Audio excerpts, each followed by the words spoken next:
Hey guys, tonight we descend beneath the rolling tides of myth and into a realm where ancient deities squabble over things as petty as Davo week schedules.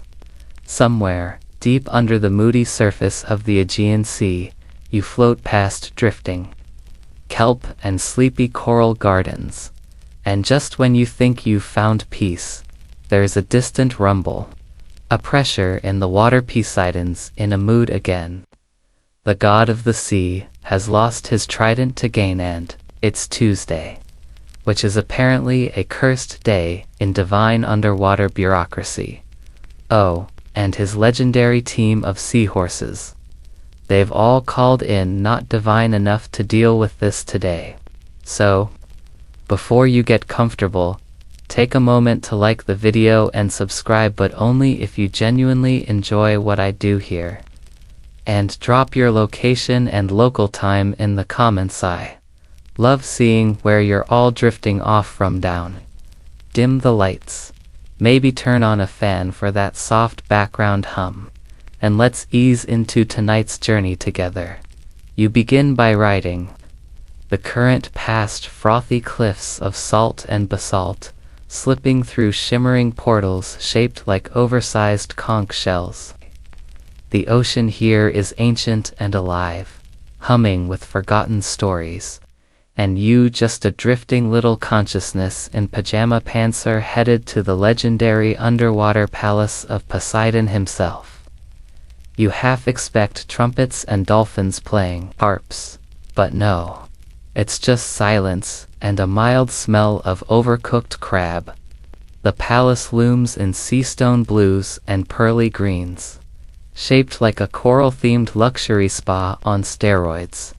Marble columns rise like kelp stalks, each etched with swirling designs, depicting Poseidon's many tantrums. You hover near the entrance, uncertain if one just floats in or rings some mystical aquatic doorbell, when a giant clam creaks open, revealing a guardfish with sunglasses and no discernible sense of urgency. You're waved in casually. Apparently, there's a bit of drama going on. Inside, the mood is stormy. Thunderclouds swirl above a Colosseum-sized pool where Poseidon himself is floating mid-rant. His voice is booming like underwater thunder, echoing through the pearly halls, bouncing off Neptune's spare crown, don't ask, and back into his own ears. They refuse to pull the chariot on Tuesdays. Poseidon roars, steam literally whistling from his seashell ears. Tuesday's the audacity. He throws a golden goblet across the pool. It bounces off a sponge. No one flinches. You drift closer, casually pretending to be a janitor, or maybe a documentary filmmaker. Around you, lesser sea spirits look bored. A crab in a tie is filing his claws. A jellyfish nurse applies kelp balm to a mermaid's split ends. Clearly, this isn't Poseidon's first meltdown. But today's issue isn't about stolen ambrosia or trident storage problems. No, today's drama involves 4 aquatic horses refusing to do their celestial job because it's Tuesday.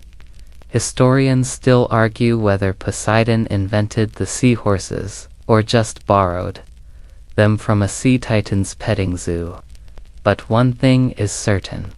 They were meant to be majestic, mythical, and maybe even helpful. Instead, these creatures are curled up in a kelp hammock somewhere, sipping brine tea and refusing to answer conch-shell texts.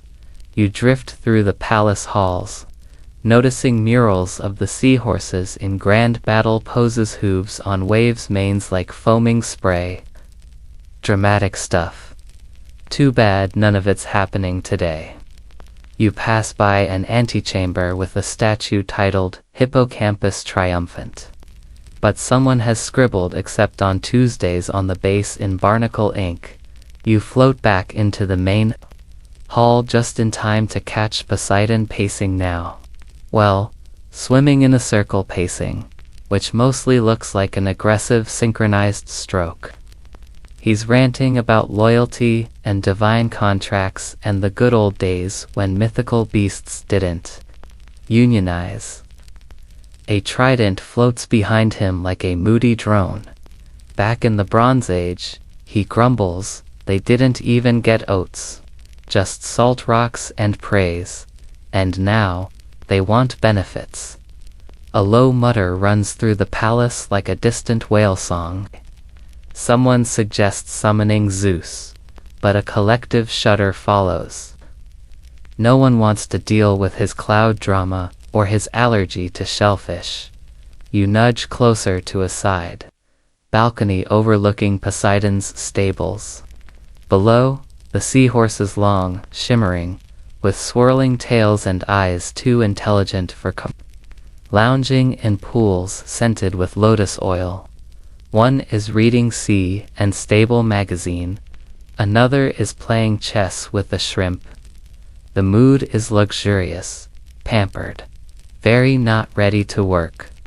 It's all oddly familiar, like a divine version of that one office where everyone calls in sick when it rains, and sure, you could argue with a god. But honestly, these seahorses seem like they might be onto something. You slip back into the hallway, Poseidon's voice still echoing behind you, and you can't help but smile as the phrase hits your ears, if they don't haul the chariot tomorrow, I'm replacing them with dolphins. Good luck with that, you think? Dolphins unionized last century. You drift deeper into the sea palace, down a winding tunnel carved from mother-of pearl and barnacle-studded coral. The ambient lighting changes to a dim bioluminescent teal, and soon you find yourself in a chamber that smells faintly of wet rope, damp kelp, and just the tiniest hint of horse shampoo. Congratulations, you've stumbled into the stables. Or, as the locals call it, the Seahorse Lounge and Passive-Aggressive Labor Dispute Zone.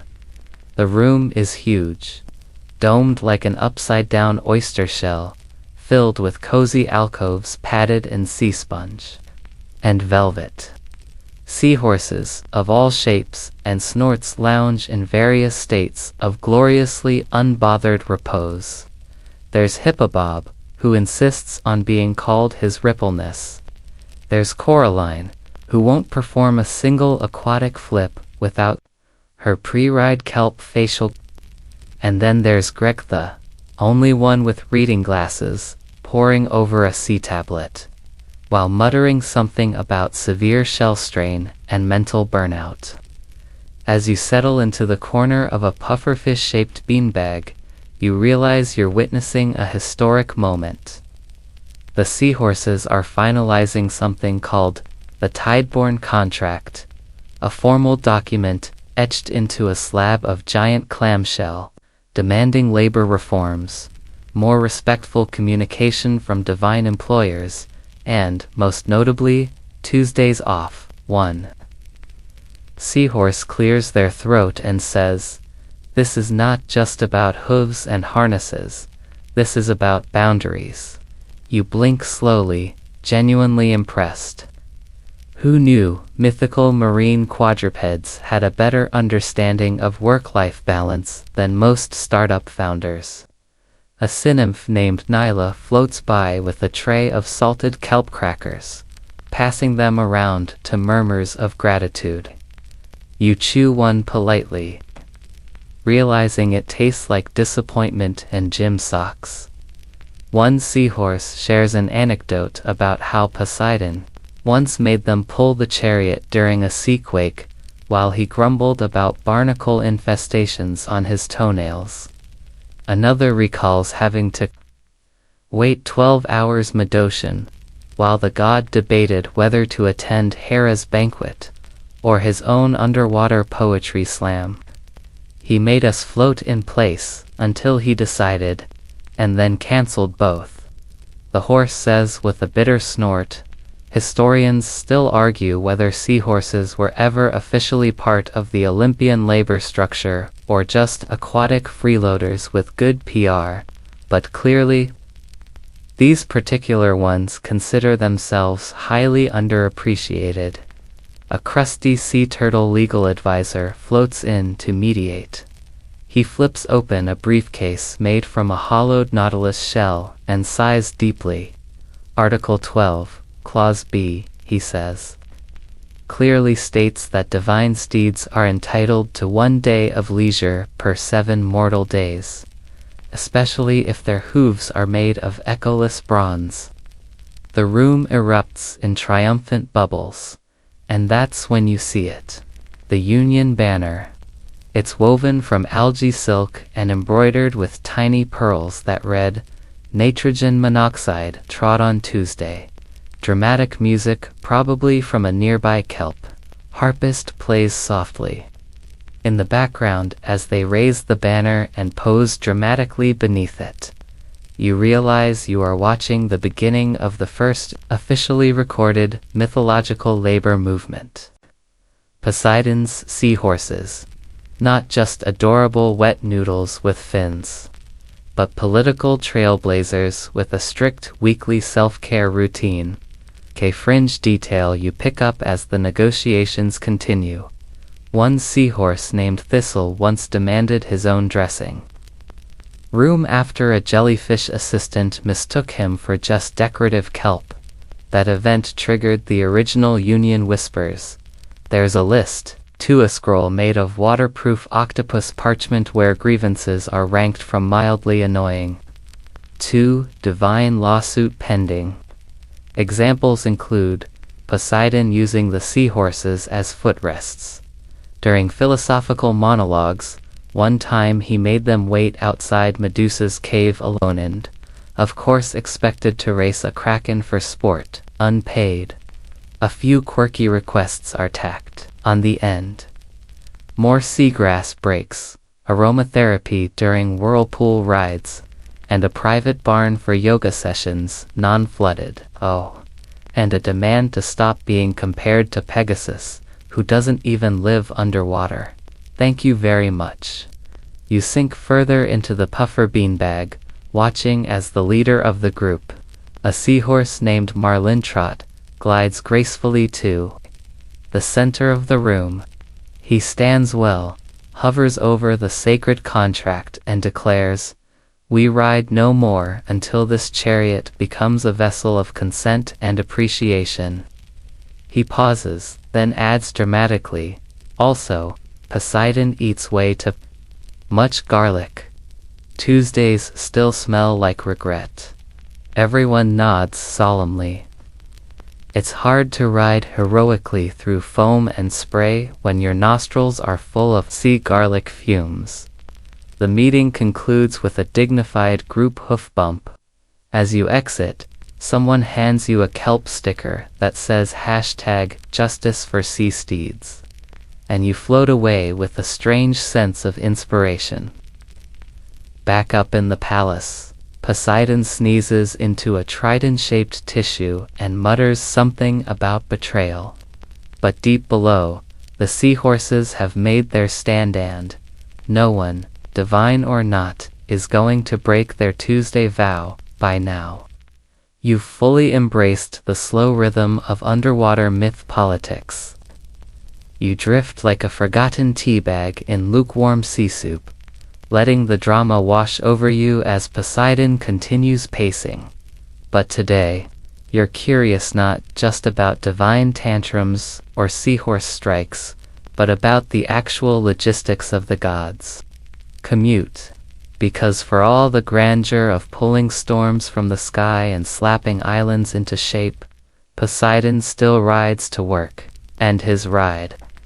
4 aquatic horses in perfect sync, chariot glistening with barnacle polish, rolling through the waves like an angry oceanic Uber dot, except remember they single quotes re-on strike. So now you're tagging along with Poseidon himself as he tries to complete his daily divine circuit without them. Spoiler, It's not going well. He begins his routine near the coast of Mycenae, huffing salt and muttering, "Back in the day, waves obeyed me." You nod politely as he swishes his cape and gestures at the water. Nothing happens. Turns out, even the waves are waiting to see if the seahorses will show up first. You trail behind as he stumbles through what is, let's be honest, a pretty boring routine. First stop, checking that none of the Cycladic islands have floated out of alignment. They haven't. He writes this on a scroll. Still where they were. Riveting. Then it's off to the Bay of Delphi to observe local prayer volume. You float alongside as Poseidon hovers behind a shrine and mumbles, "That's barely a whisper." Unbelievable. Not even a dolphin offering. But things really fall apart when Poseidon tries to manually haul his own chariot. The spectacle is something between sad and comedic. He straps a seaweed harness around his waist, growls a war chant from the Bronze Age, and begins trudging. The chariot lurches behind him like an uncooperative shopping cart, catching on coral and trailing decorative shells. Every few feet, Poseidon stops to shake his fist at an innocent sponge. Historians still argue whether Poseidon's daily tours served any real purpose, or if they were just divine tradition gone stale. One fringe theory suggests the god only kept them up to justify being out of Olympus meetings. "Oh no, sorry, I've got a tsunami calibration today, can't make Hera's birthday brunch." But whatever the truth, without his chariot, Poseidon is barely a minor inconvenience to the sea. As you glide above him through the reef tunnels of Crete, you watch him try to negotiate with an eel to carry him part way. The eel refuses. "It's Tuesday," the eel says simply, and disappears into a rock. Meanwhile, you pass signs of the seahorse's absence everywhere. Seaweed overgrowth in the chariot track, barnacles gathering in the royal stables, and most telling, no splashes of divine arrival. Normally, Poseidon's commute ends in a tidal show that soaks 6 coastal towns and knocks over 2 olive carts. But not today. The sea is calm, peaceful, a little bored. You get the sense that the ocean likes when Poseidon's grounded. Eventually, Poseidon ends up at a meeting with Amphitrite, his sea queen wife, who has absolutely no time for any of this. She's lounging on a throne of pearl-backed anemones, sipping from a cup shaped like a jellyfish, and reading Divine Affairs Weekly. Without even looking up, she says, "You could have just floated, you know, like a normal god," he sputters, "and give in to their demands." She turns a page. You mean their basic request for a break and slightly fewer garlic emissions? How dare they?" Poseidon sulks. A crab offers him tea. He declines. No mood for sass leaf right now. A lesser sea spirit arrives, out of breath, holding a tiny scroll. Apparently, a mortal sailor just built a new shrine to Poseidon in exchange for a safe voyage. Poseidon perks up. He tries to teleport to the site. It works, halfway. His arms vanish, but his legs stay in the palace, tapping awkwardly. He reappears upside down and blames it on interference from rebellious horse magic. Some whisper that without his steeds, his divine powers begin to lag. A seahorse-shaped loophole. Or just cosmic karma. You float above the scene, marveling at the smallness of it all. The gods, for all their thunder and seaquakes, still fall victim to things like bad commutes and passive-aggressive co-workers. Even Poseidon, master of all that flows and foams, cannot force a mythical animal to work when it just doesn't want to. And honestly, that's the most relatable part of Greek mythology you've heard all night. You glide through a tunnel shaped like a clamshell slide and pop back into open water, still chewing on the image of Poseidon dragging his chariot alone, barnacles snagging on his toga. You catch one last glimpse of him face-planting into a kelp hedge.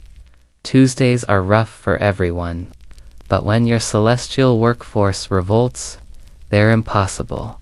You drift now toward the stables again, not because anything new is happening, but because you heard someone mutter, "The hippocampi are about to hold a meeting," and honestly, how could you not attend? You glide through a swirl of fish, gossiping in bubbles, past a trio of starfish locked in a heated staring contest, and eventually arrive at what might generously be called the Seahorse Commons.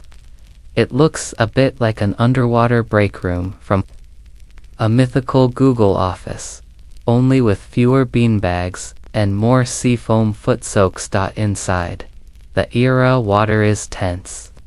The seahorses, sleek and proud, hover in loose formation, tails curled, faces stern. A few wear tiny coral visors. One has a clipboard. The mood says corporate rebellion, but the aesthetic screams day spa in revolt. You slide in quietly as they begin their meeting, led by Marlintrat, who clears his throat in that dignified, Neptune-approved way. "We are not animals," he says, which is debatable, but let's go with it. We are essential figures in divine transportation, and we deserve better. Especially on Tuesdays. Someone mutters from the back. You glance around. There are charts, graphs. Someone's even made a diorama using bits of shell and dried sea cucumber to show the emotional toll of weekly ocean hauling. The facts are undeniable. Each chariot ride burns an estimated 8,000 kelp calories, generates an average of 6 divine tantrums, and includes at least one unreasonable detour for Poseidon to visit a mortal who made a vaguely ocean-themed sacrifice. On one occasion, they were halfway to Sardinia when Poseidon turned them around just to collect a comb he left in Atlantis. You drift closer and catch a debate in full swing. Coraline, ever the spokesperson for high-performance grooming rights, argues for custom-fitted saddles. "Have you ever had a barnacle rash under a divine yoke?" she says. "Because I have. Twice." A younger seahorse, Skimtail, nervously brings up the topic of emotional labor. "We're expected to neigh heroically on cue. That's a lot." The room goes quiet. Someone coughs. Then, applause, which, underwater, is mostly just tail clapping and bubbles. Historians still argue whether these hippocampi had minds of their own or were extensions of Poseidon's will. But after watching them vote unanimously to start recording all of Poseidon's orders for transparency, you're firmly in the free-willed horsefish camp, and they're organized, like disturbingly so. A fringe tidbit from an ancient scroll claims the hippocampi once attempted to form an alliance with Hermes' winged sandals to demand divine mileage reimbursement. It failed mainly because the sandals were incredibly flighty, but the idea stuck. They've even got a list of counter-demands ready. Tuesdays off. No exceptions. No hauling Poseidon during lightning storms. A designated napping lagoon with kelp-scented pillows. Full dental coverage for brine decay. Equal mythological representation in hero murals. You notice a little resentment when someone mentions Pegasus again. He gets a constellation, Coraline says. We get algae buildup and mood swings. The Pegasus thing comes up a lot, but what really takes the coral cake is a story. Greg retells about that one time Poseidon made them perform a show chariot spin during a moonlit mortal wedding proposal. Mid-ride, Poseidon shouted more drama and summoned a whirlpool for effect. The result? 4 extremely motion-sick seahorses and 1 drowned proposal ring. He said we lacked flair. Greg groans, tail slapping the floor. You float back from the circle, marveling at how formal it's all become. There's even a vote scheduled to ratify the Seahorse Manifesto written in scallop ink and stored inside a waterproof oyster safe as the seahorses break for snacks, blanched kelp chips, and salt-stuffed squid bites. You overhear talk of an alternative transport strategy. Turns out, they've been in quiet discussions with a group of sea turtles who specialize in long-distance hauling. The downside, the turtles are really slow. Like Poseidon will never arrive slow. Someone jokes about using dolphins instead. Everyone laughs. It's not happening. Dolphins are dramatic, too flirtatious, and known for turning every voyage into a musical number. A shell phone rings. A network error occurred. Please check your connection and try again. If this issue persists, please contact us through our help center at help.openai.com. You ride the current back up to the upper halls of Poseidon's domain, half expecting to see chaos. Instead, you find a ... meeting, or something attempting to look like a meeting. It's hard to tell because most of the divine staff are slumped over kelp armchairs, fanning themselves with sea leaf memos and glancing pointedly at an empty trident stand. The main issue on the agenda: human resources, more specifically Olympus HR, which, shockingly, is as dysfunctional as you'd expect a millennial divine bureaucracy to be. You hover in the doorway of the Pearl Hall as Poseidon sulks at the end of a coral conference table, surrounded by fish assistants, a very frazzled sea nymph stenographer, and a satyr named Phil, who, it turns out, has been filling in for HR for the past 6 centuries. He's wearing a toga that says, "I'm just here for the ambrosia." Phil clears his throat. So, just to summarize, the seahorses are on strike. Tuesdays are off limits. Morale is somewhere below sea level, and you. He points a soggy quill at Poseidon. Haven't held a single feedback session in 3 epochs. Poseidon frowns. I'm the god of the sea, not a motivational speaker. The jellyfish secretary nods sympathetically. He has a point. But still, even Zeus sends edible bouquets after a lightning outburst. A mainstream historical fact trickles into the conversation. In ancient cult rituals, Poseidon was considered one of the most temperamental Olympians, known for floods, quakes, and holding grudges over ship names. Some temples didn't even offer sacrifices on Tuesdays out of sheer superstition. Phil taps the table. Have you even read the seahorse contract? Poseidon flinches. It's very long and there are footnotes. You mean fin notes? Someone jokes from the back. You groan audibly. Poseidon does not laugh. Listen, Poseidon mutters, rubbing his temples. What they do isn't that hard. They swim, they gallop, they sparkle. It's not plague management or underworld logistics. Phil raises an eyebrow. You've never tried hauling a flaming chariot across 3 tectonic plates. while navigating sea storm density and avoiding pufferfish migration. Have you, Poseidon counters? Actually, yes, Phil says flatly. I filled in once. During the Great Octopus Delay of 804 BC, a pause. Fine, Poseidon mutters. What do I do now? Bribe them. You trail behind as the meeting dissolves into soft arguments over compensation packages and whether or not a divine being can be sued for emotional exhaustion. Fringe tidbit. There was one case involving Apollo, a Sunbeam intern, and a liar.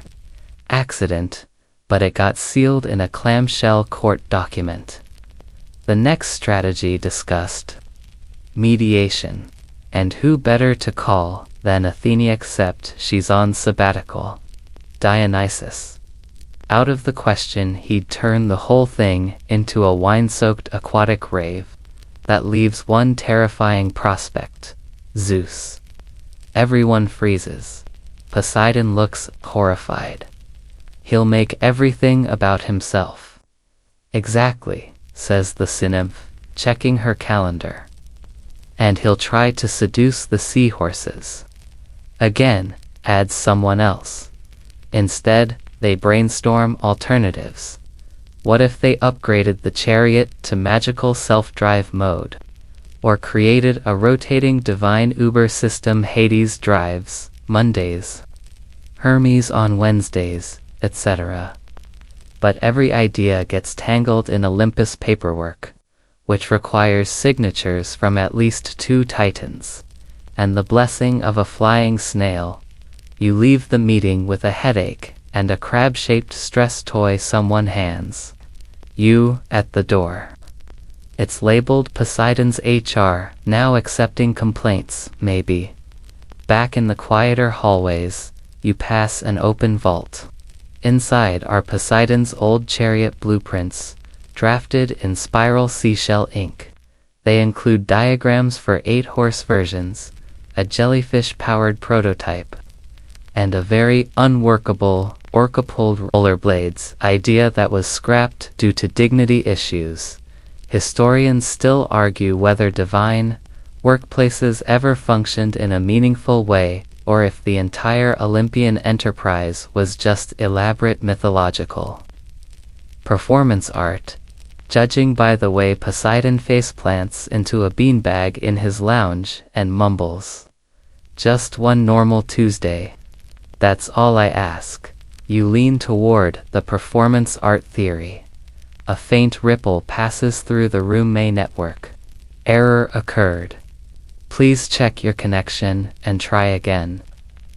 If this issue persists, please contact us through our help center at help.openai.com.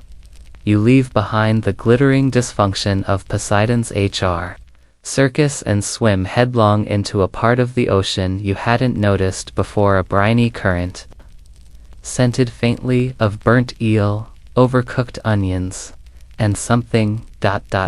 fishy. You wrinkle your nose, which is impressive given that you don't technically have a nose underwater. But the smell is undeniable, and it seems to worsen the closer you drift toward a suspiciously quiet trench, and then you remember what one of the seahorses mentioned earlier. Tuesdays stink. Literally, you descend carefully into the murky gloom. The water now a little warmer, a little more pungent, joy slightly oily. Ahead, bioluminescent graffiti glows from the rock face. Never forget the Tuesday incident, followed by a shaky doodle of what appears to be a sea chariot, crashing into a garlic bulb. Beneath it is a small tribute altar, 1 burnt fish, 1 melted horseshoe, and a half-written poem titled Ode to the Worst Ride Ever. According to legend, at least the fringe versions, Poseidon never officially endorsed there was once a disastrous Tuesday long ago when the god of the sea tried to multitask. He was late for a storm blessing over Cyprus, hungry for sea garlic flatbread, and trying to impress a passing nymph named Calypsonia, who was very into dramatic entrances. So, Poseidon did what any reckless deity with poor planning skills would do. He rigged his chariot with extra thruster shells, tied the reins too tight, and insisted on a shortcut through an eel migration corridor. Historians still argue whether this event actually caused a regional fish die-off, or if it was exaggerated over time by oceanic bards with a flair for drama. But what everyone agrees on is that something very bad happened that Tuesday. The seahorses, then younger and far more enthusiastic, were pushed to their limits. The chariot flipped mid-swirl, Poseidon lost his sandal in a whirlpool, and at least one seahorse had to perform underwater CPR on a jellyfish. The whole thing ended with Poseidon tangled in a kelp net, a burning pile of seaweed incense, and his beard permanently singed in a lightning flash from a very annoyed Zeus. And ever since, Tuesdays have smelled like guilt and garlic. The trench you're in, this is the crash site, still scorched in places. You find a plaque lodged in stone, in honor of those who trotted valiantly through flames and flatulence. Underneath it, someone's carved a newer message. We deserve PTO. As you float higher, the scent follows. Turns out, every Tuesday, the water temperature in this trench rises by a few degrees and releases a strange bubbling sound. No one knows why. Poseidon insists it's volcanic runoff, but the sea creatures just shake their heads and call it the burp of regret. You pass by a group of sea cucumbers holding a weekly protest. Their signs read things like "No justice," "No splash," and "Seahorses are heroes." A cranky octopus hands you a flyer titled "The Stench We Remember," detailing exactly which undersea species were affected, and who still hasn't received a proper apology scroll. One older seahorse, retired now, floats near the edge of the memorial. His name's Bristle Winnie. He squints at you. You know, Tuesdays weren't always cursed. Once, we galloped with pride. Then garlic met combustion, and dignity drowned. You nod solemnly. He floats off toward the sunset with a tiny sigh, leaving you to ponder a single truth. Mythologies are weird, but Tuesdays are weirder. Later, back in Poseidon's war room, a shell-covered den that smells slightly of sweaty trident handles. The sea god is denying everything. I don't even like garlic, he says through gritted teeth, while a nearby nymph discreetly scrapes char off his sandals. It's a Mediterranean slander campaign. You glance at the footnotes in one of his oldest sea logs. There it is. Tried garlic eel tacos. Never again. Lost respect of seahorses. Fringe detail. Some claim the garlic wasn't an accident at all, that Hades had laced the incense on purpose, just to mess with Poseidon's sea chariot ego.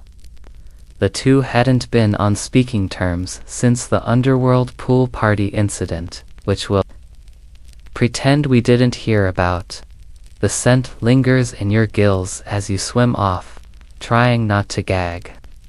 Even now, the water still hums faintly with the memory of divine embarrassment and hoof-shaped fury. So yes, the seahorses may love their jobs on most days, but Tuesdays they remember. And they are not about to forgive. You swim out from the trench of Tuesday trauma, leaving behind the last puffs of garlic-scented shame, and head toward one of Poseidon's more ignored domains, the Bureau of Divine Scheduling, tucked beneath a shelf of coral shaped vaguely like a filing cabinet. It's the sort of place Olympus likes to pretend doesn't exist. Mostly because it's where all the real power squabbles happen. And right now, it's where newest scheme is brewing. Inside, you find a room filled with kelp scrolls, ancient hourglasses dripping sand sideways, and a dozen minor sea spirits arguing over calendars. A nervous sponge named Gregor is attempting to translate the divine labor code into dolphin, while an enchanted clam mutters appointment reminders in passive-aggressive rhymes. Poseidon stands at the center, glowering at a glowing chart titled Weekly Godly Duties, Rotational Proposal, Alphabet. The chart is color-coded digressively sewn. Tuesday is marked in ominous black ink. Fine, he declares. If I can't force the seahorses to work Tuesdays, maybe I'll just move Tuesday. You stare. So does everyone else. Like, delete. The day. Gregor, the sponge squeaks. Not delete, Poseidon says, twirling a quill. Just nudge it. Rearrange the divine calendar. Make Tuesday ... Blend with Monday. Or skip it. Who's going to notice? Mortals can't even remember what day it is during Mercury retrograde. You float closer to the schedule where days are listed not as names, but as symbols, wave glyphs, solar bursts, goat hooves, classic Olympus formatting. Tuesday is denoted by a chariot wheel with a crack in it, fitting. You overhear to see elves whispering. Didn't Kronos try this once? Yeah, one says, backfired. Caused the missing Wednesday crisis of 582 BC fringe, historical tidbit. In some obscure calendars found in ancient Corinthian shipwrecks, Tuesday is absent.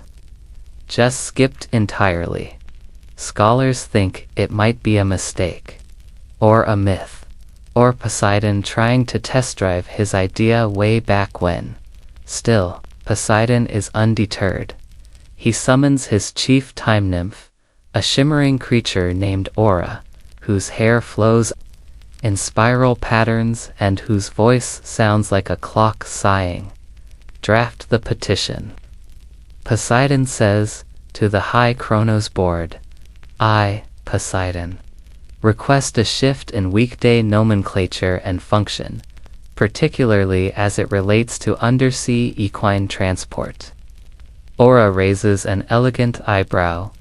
And what will we call the day formerly known as Tuesday? Poseidon pauses, double quotes ... Aqua day. You groan. So do most of the coral shelves. The nymph sighs, sir, you cannot rebrand an entire planetary time structure just because your horses want a nap. But if there is no Tuesday, Poseidon insists, they have nothing to complain about. Someone drops a barnacle. The silence is deep, philosophical, and extremely ridiculous. You float over to a dusty corner where failed scheduling petitions are archived. You skim titles like Proposal to Add a Third Saturday Hermes, Rejected Daylight Shrinking Time, A Modest Underworld Suggestion Hades, Burned Replace Monday with Nap Day Aphrodite, Vetoed by Ares apparently. You're not the first to try celestial time manipulation. Still, Poseidon presses on. He even sends out a beta version of the new week Sunwave, Moncrol Aquaday, Wavetide Thundrum, Satrise and Chillite. It's not catching on. Back in the Seahorse Commons, news of Acta's spread. Marlin Tratt nearly spits out his seagrass tea, so he thinks we'll fall for rebranding. What does he think this is, a scroll startup? Coraline snorts.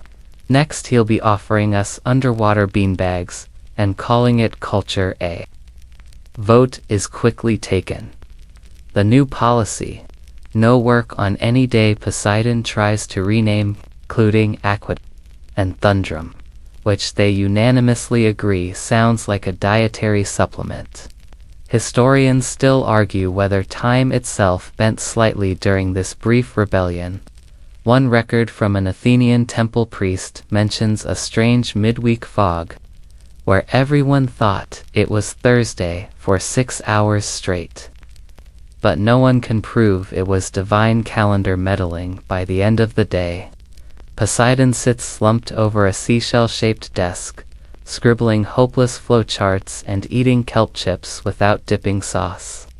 The bureau is silent now, save for the clam reminding him, "Reminder, you have a seahorse appreciation banquet scheduled for Friday."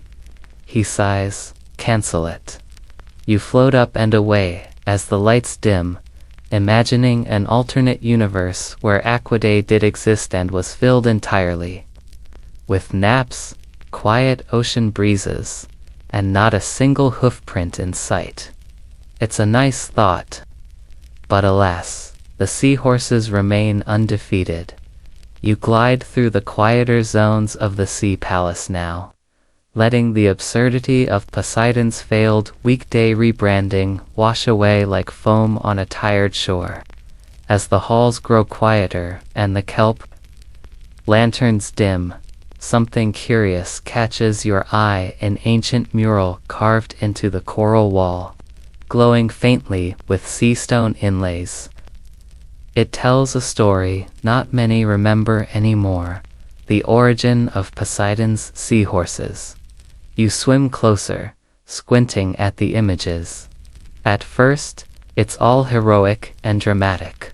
Golden tridents, storm waves crashing, lightning bolts borrowed or stolen from Zeus. But then, in the corner, you spot a tiny hoofprint, delicate, carved with care, surrounded by sea lilies and starfish halos. Turns out, the seahorses weren't bred for battle or built in a divine smithy. They were gifts, born from a bet Poseidon made with Demeter. You float backward slightly. Oh yes, that story. According to myth, in an effort to win Demeter's affection, constant pestering, Poseidon decided to impress her by inventing the most magnificent land animal imaginable, the horse, of course.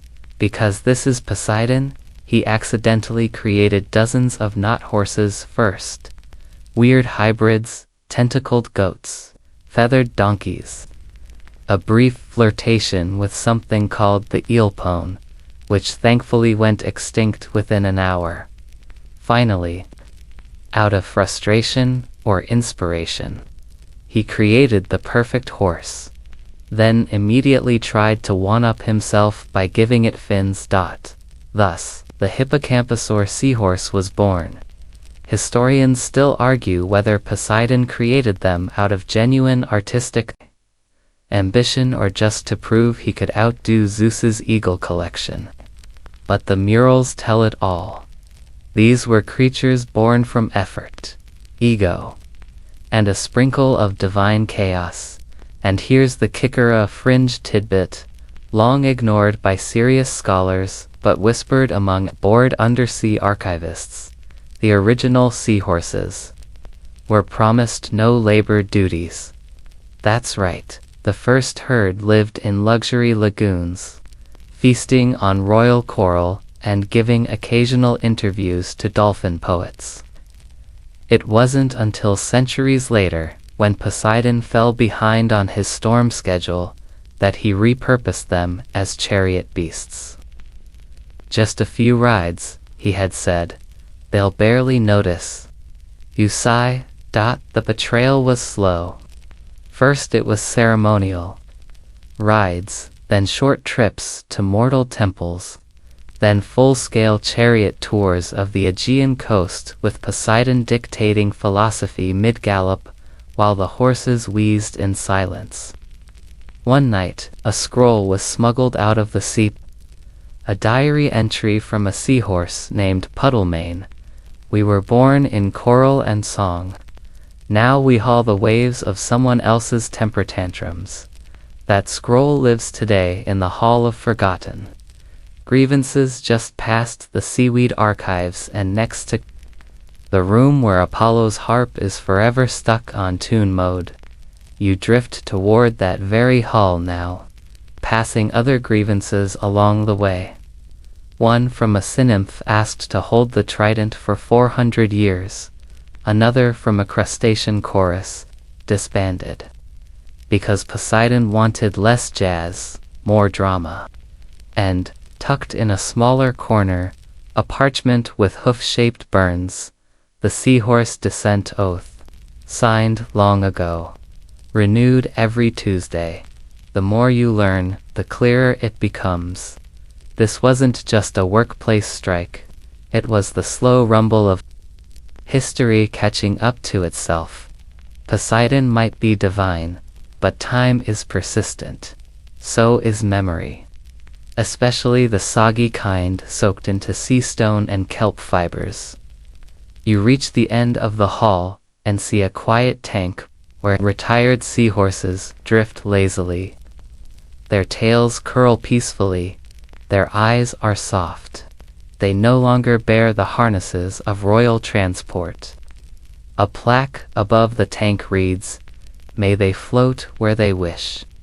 Unburdened by tide or tantrum, you float there for a moment, letting the soft bubble rhythm settle you. The only sound is the gentle swish of tail fins and an occasional sneeze from an elderly seahorse named Blubbertail. Then someone whispers behind you, "We remember." Even if Poseidon doesn't. You turn, but the corridor is empty. Somewhere above. You feel the god of the sea shuffle into another council meeting, unaware of the quiet reverence below. And frankly, that's probably for the best. Let the old sea god play catch-up. The seahorses, at least, are already free. You rise now from the Hall of Forgotten Grievances, passing a lazy current that smells faintly of damp papyrus and ancient salt, until the ocean darkens around you in that thick, velvety way only the deep sea can manage. It's here, in a dome of glass, woven from stilled waves, that Poseidon's most secret vault floats, an archive of scrolls he's either too sentimental to destroy or too embarrassed to admit still exist. And tonight, you're slipping in like a shadow through sea mist. On the trail of the oldest record of all, the original Chariot Treaty, the vault is quieter than the rest of the palace. Which is saying something, since most rooms here are already muffled by kelp carpets and jellyfish. Chandeliers, but this silence, it's the kind that suggests someone really didn't want anyone poking around. The shelves go on forever, spiraling like conch shells. You pass categories like Poseidon's top speeches unpublished, flood plans I meant to cancel, and your favorite so far, letters to myself, stop accepting horse gifts. Eventually, you find it. A stone scroll case wrapped in octopus ink ribbon, marked with a hoofprint and a trident symbol pressed side by side. You unroll it slowly. The water tingles around your fingers as divine ink shimmers into view. The treaty's title is handwritten in the kind of flowing, unnecessarily dramatic calligraphy that screams, "I'm a god, and I own 5 quills." It reads, "An accord between Poseidon the Wavewalker and the honored hippocampi of coral, reached to ensure mutual glory and reduced slippage on turns."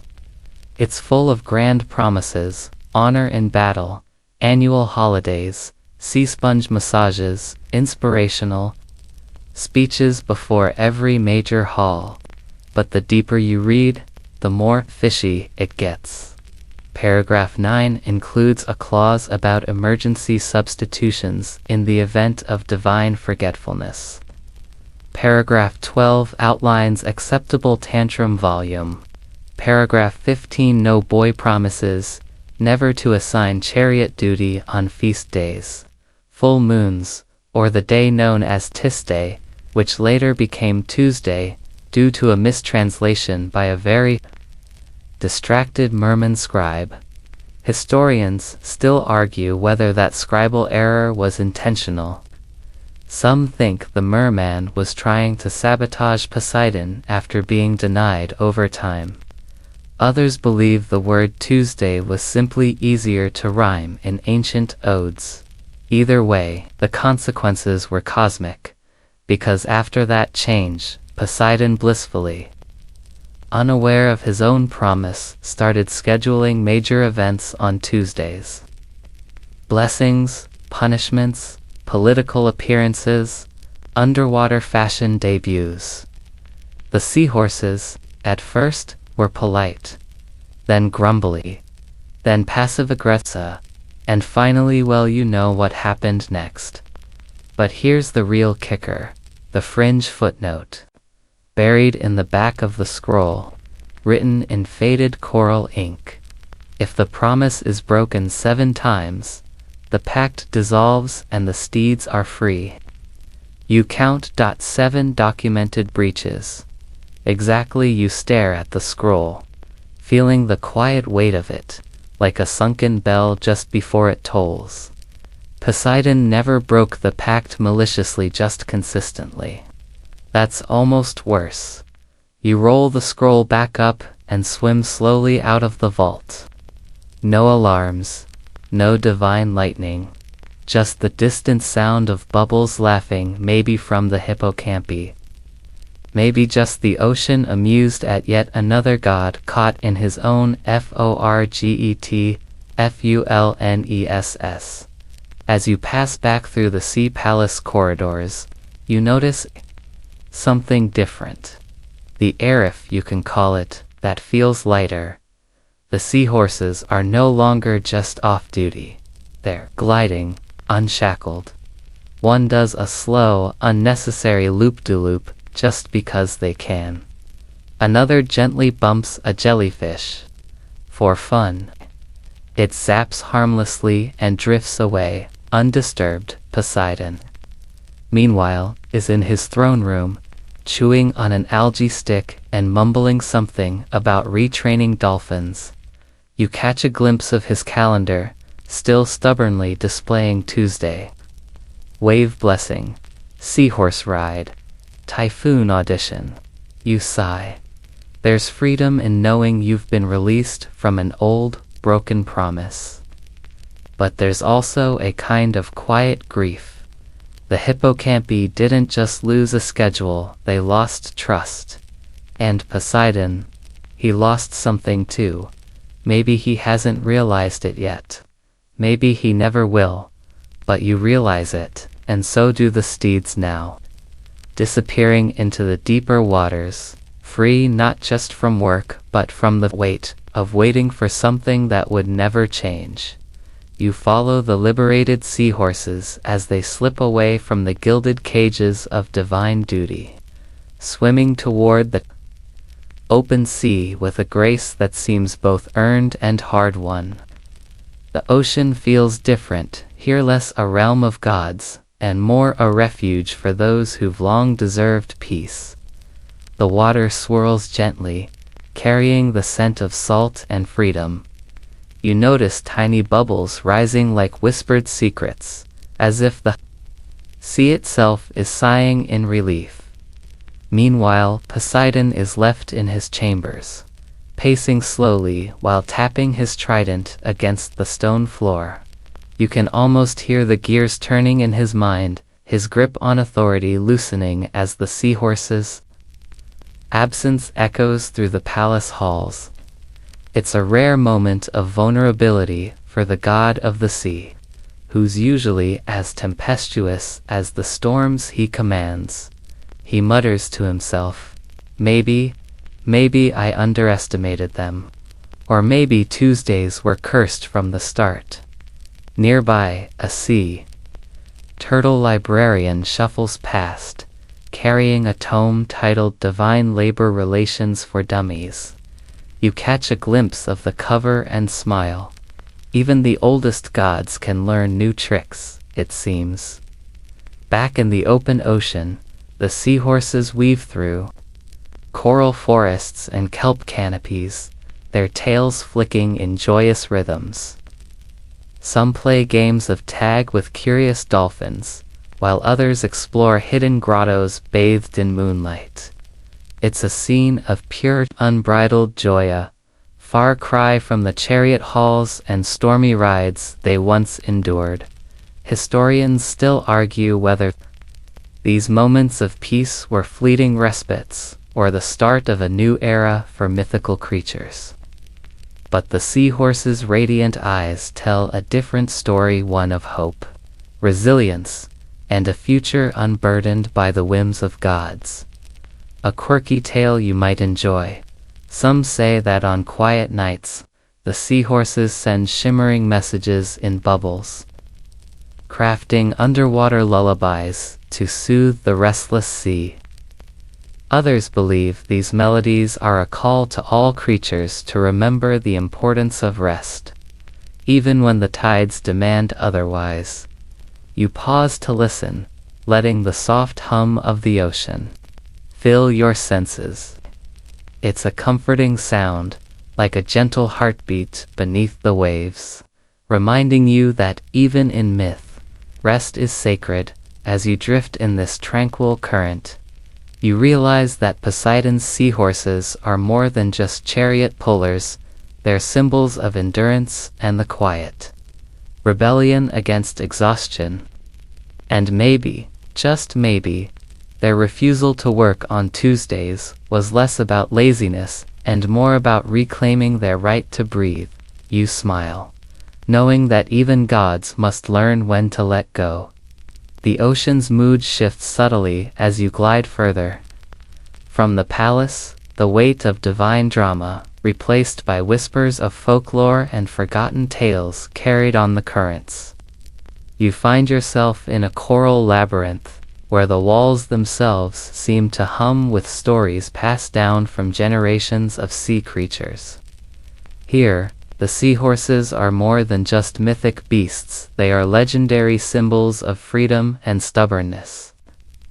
Stubbornness that, as you now know, even a god can't easily crush.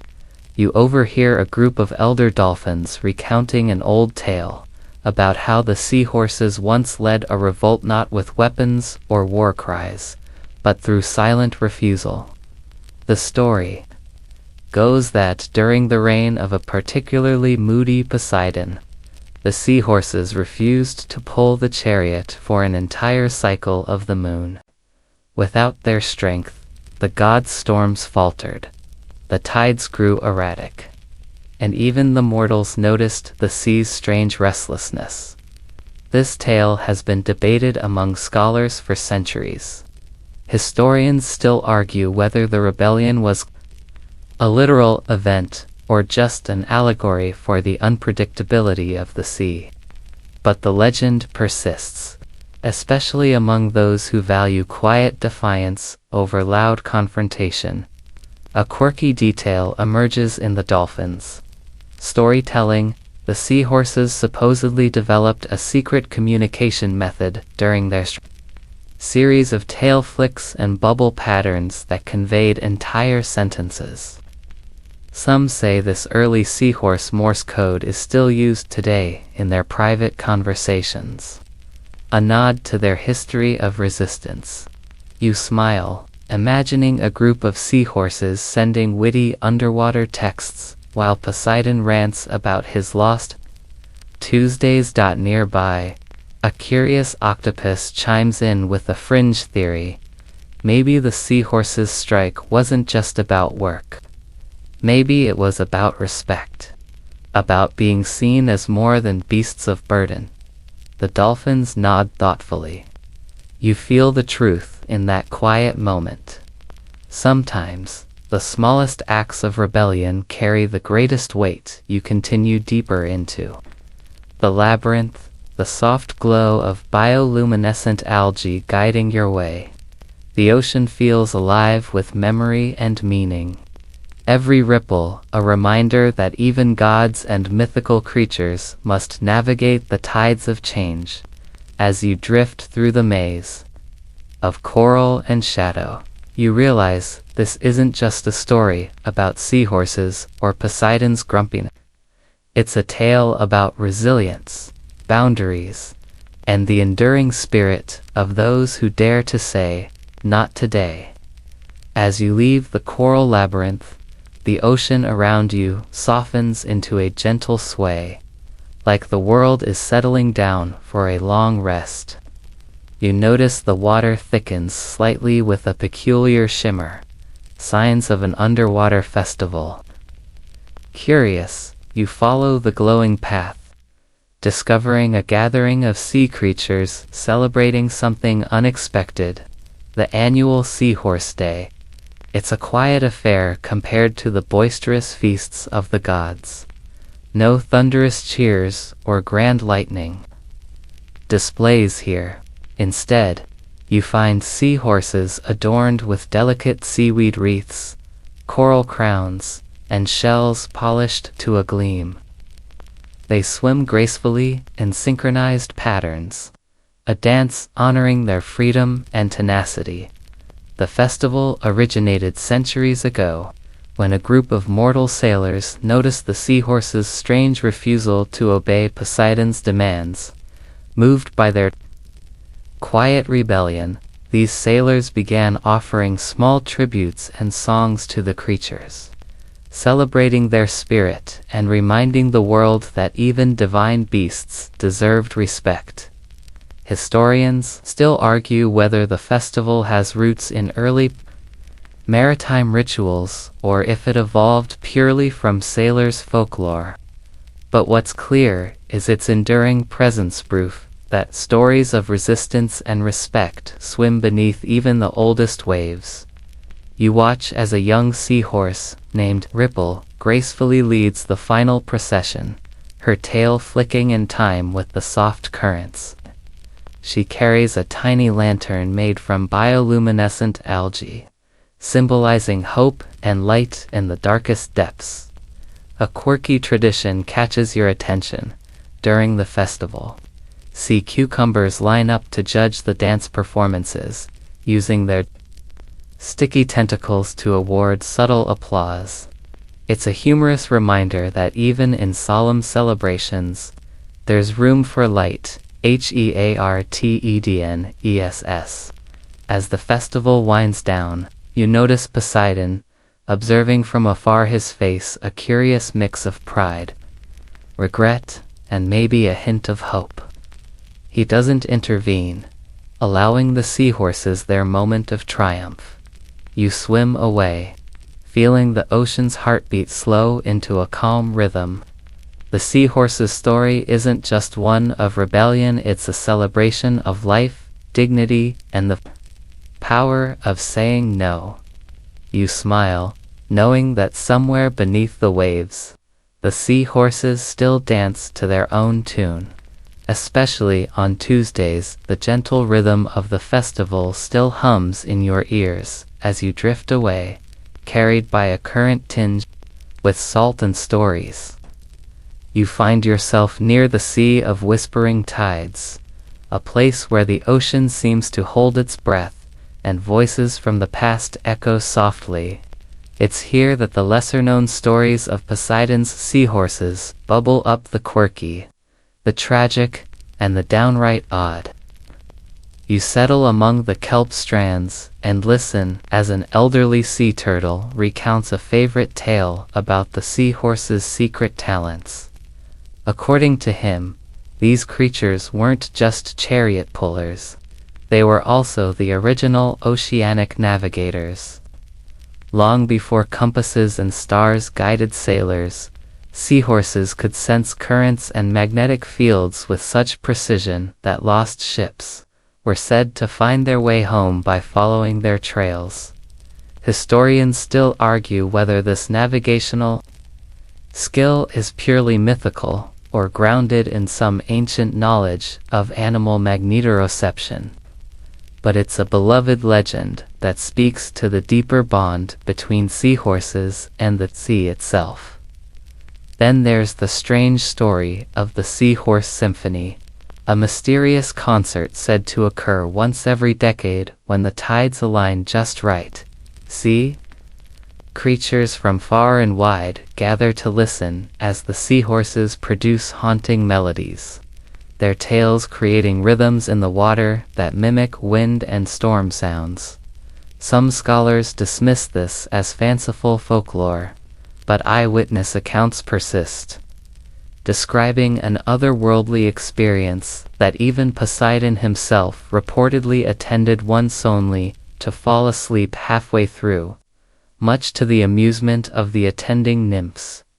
A fringe tidbit you can't resist sharing: some claim the seahorses once tried to form a union, drafting demands that included better working conditions and weekly bubble breaks. The movement was swiftly quashed after Poseidon threatened to flood the nearest underwater tavern, but it planted the seed for their famous Tuesday refusals. You watch as the turtle finishes his story, nodding to the waves as if thanking them for the memories. The ocean around you feels alive with history, a vast library of tales waiting to be rediscovered. As you prepare to leave the sea of whispering tides, you realize that Poseidon's seahorses are more than just mythical beasts. They're keepers of stories, symbols of resilience, and reminders that even the smallest voices can shape the tides of history. You swim onward, the whispers fading into the gentle hum of the sea, carrying you closer to the next chapter of this watery saga.